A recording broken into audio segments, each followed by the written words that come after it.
Okay, time to wrap it up for October the 3rd, 2014. This morning, starting out, we had a newsday trade. We didn't know which way the news would take it. It's always difficult to know. Good news in the E-mini sometimes is bad, sometimes good news is good news. You never know, but right here was a retest failure. Beautiful setup for a trade. This produced a winning trade. Mean green trade right here, and this is again before the day session opens. A good trade produces a winning trade. Right here we have a setback trade. Once more produces a winning trade, and then we had a buy in our 45 area, and we hit that twice, and that was a retest failure trade setup. And this was a winning trade. If you'd taken a second trade off of this, this was a winning trade. So the market has traded higher today off of news that was better than forecast, but not after a couple of head fakes after that news was released. The initial reaction was up, had two little rounds of selling, probably the big players setting up the head fake. And more games are played in the E-mini than any other contract. You just have to put your trades on, see how far they take you, and not worry about it. So we still have resistance that we'll find out on our F1 screen in the 68 area. The Fed's ability to raise interest rates is enhanced. The Fed's will stop its outright support of the market in October and November. QE is over. So the 68 area right here, potential resistance in 78. And the last rotate up here, L period, has stopped the market in the 65 area. So 65, 68, then 75, 78 is where structural resistance is. And on the support side, our 45 area looks pretty good, as does our 35. So 35 to 45. Get our setups. We can take a long in this area. And then we can get shorts in the 65, 68 area or the 75, 78 area. That would be sell 1. And this would be sell 2. As for today's action, F1 screen has us buyers come Monday. Looking at the F2 screen, double distribution higher. Definitely looking at 2 Ps. Volume is matched or above time. That's very, very strong. We're still making new highs. Late in the session, which is we're going to extend and make a big run and create a short squeeze, then this is where you would expect it. So if the market were to close right here, sell 1 would be 65 plus or minus. Then our sell 2 area would be up here in the 70 plus or minus, picking up this area right in here.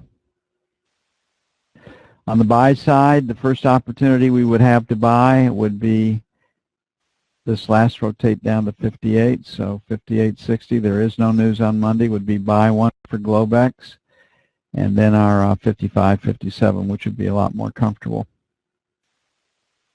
Then the 60, 58 to 60 area.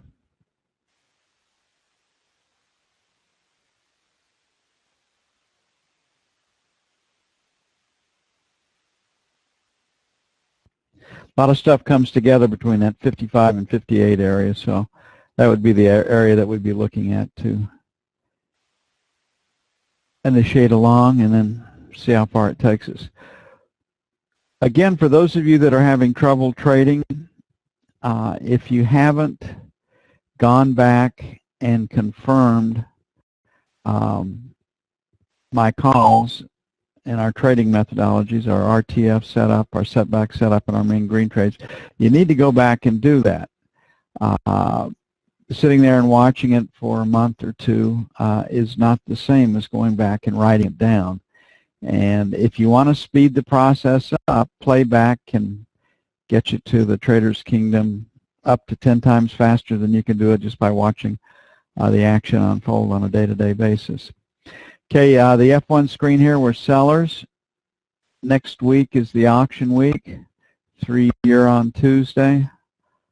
The tendency is to run it down into the 3-year and then take it up off the 3-year. The dealers are pretty heavy short this week, and we'll see if that holds true come Monday.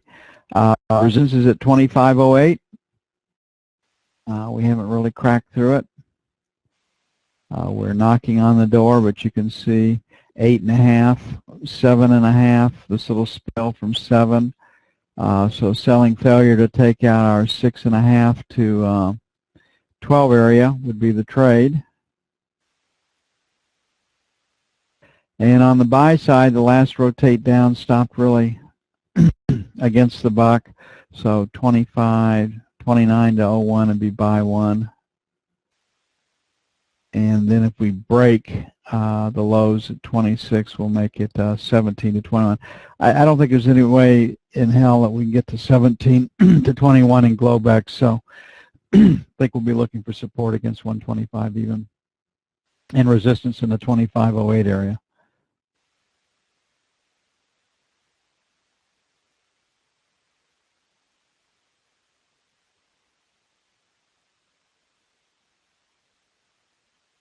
Okay, the knob spread widened today. There was buying in that. What at least people know that we don't know. Both the E-mini and the note and the bond rallied this afternoon a little bit. Not explosively. So, again, we've got the financials and the indexes telling us two different things. Usually financials are up when indexes are down, and the converse when indexes are up. Pretty good sell in this 10 area. Strong market, so selling failure to take out 12 to 16, and then our 19 to 23. The buy side last rotate down was 01, so the issue is, this 5-1, I think for Globex, 1 to 5 is a pretty good trade because of the knob spread, but would like to get it done closer to 139 than 25 to 29 would be buy 2. But indexes and financials both rallied this afternoon, and that gives you pause. It's just so much easier when they're trading opposite of each other, and it's pretty easy to get a quick feel and get quick confirmation on which way the market's going to go. Okay, gold got slammed today. We said that we've been talking about the stops below 1,200, then probably on to 1185. I think we'll make our 1185 come London, unless there's an obvious change change in the news. So our first buy is going to be 85.87. I don't think we have to get in a hurry to get long. And then we had the last rotate up in the 96 area, so this 94.96 will be sell 1. The 99.01 will be sell 2.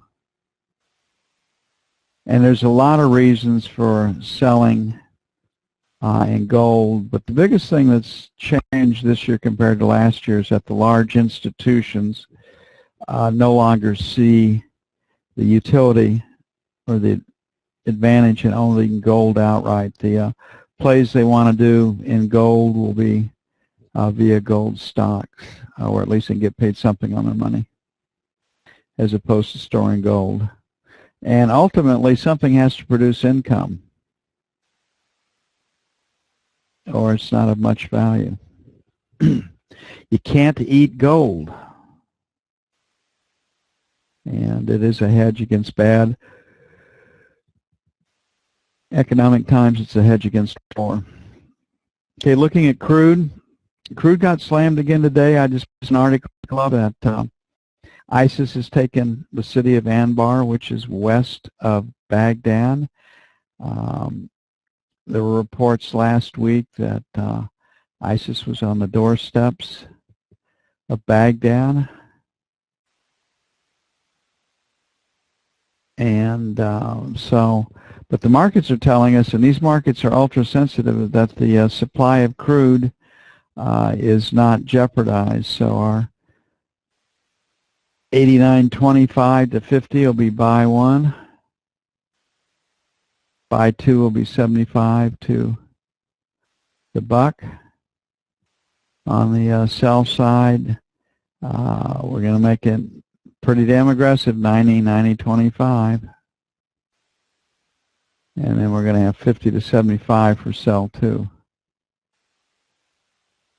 Crude and gold, one headline away from an explosive rally. So I don't like to go home short when the American market closes, but getting short in London is a pretty good play, I think. I think ultimately crude is headed lower if Iraq can continue to supply its crude to the market uninterrupted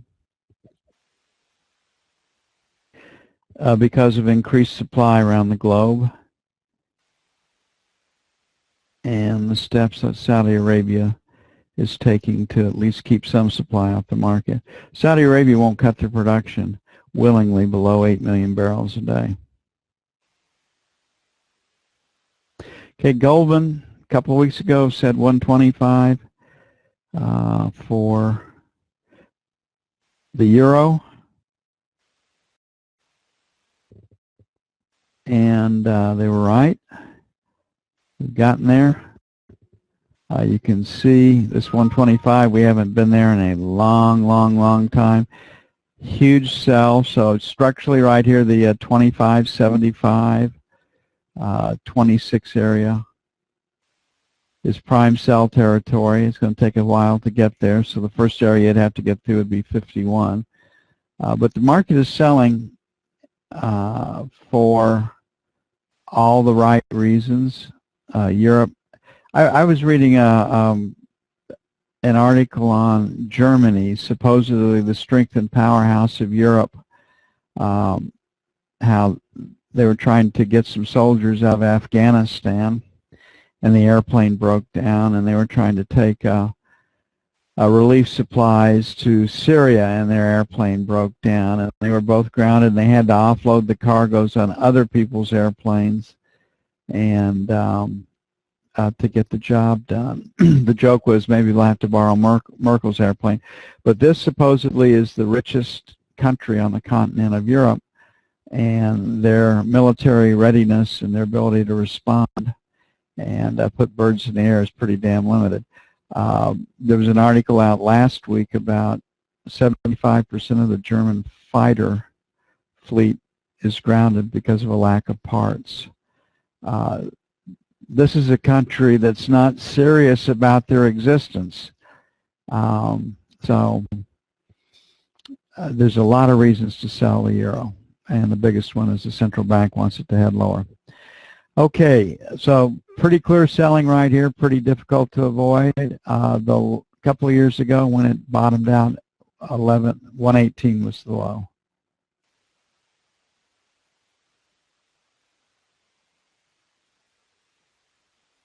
So here we are at 25.16. I think they're going to go for stops beneath 125. We'll probably wake up to that happening. Would love to sell London. This last rotate up stopped at 22, so it's aggressive, but 20 to 30 is sell one. Then 45 to 55, letting them get stops. Above 50 is sell two.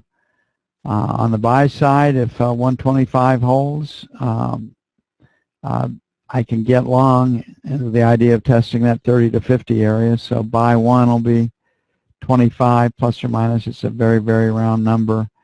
And then our 75 plus or minus would be buy two.